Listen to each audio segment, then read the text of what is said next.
$1.79. Dinner and Dominos. I love your house, Wendy. It feels so warm and friendly. Oh, thanks. We like old, comfortable furniture and lots of books around us.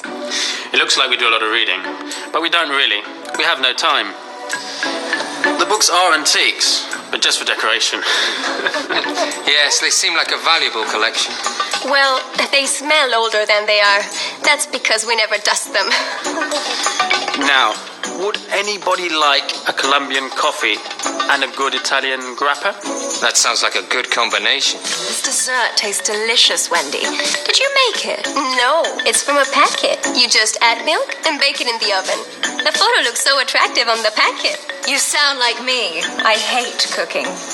And they don't like cooking, but they like eating. It's better than the other way around.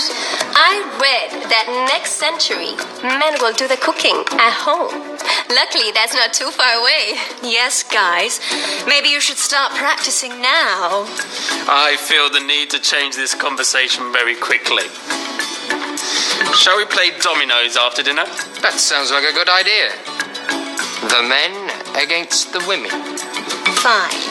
But let's play for money. $10 per game. Be careful, Sally. I'm not very good at Dominos. Don't worry, they're not good either. Anyway, we may not be stronger than them technically, but we're stronger than them mentally. Yes, we women concentrate better. They're always daydreaming instead of concentrating. Well, let's start. Is everybody ready? Bring the grappa to the table. This helps.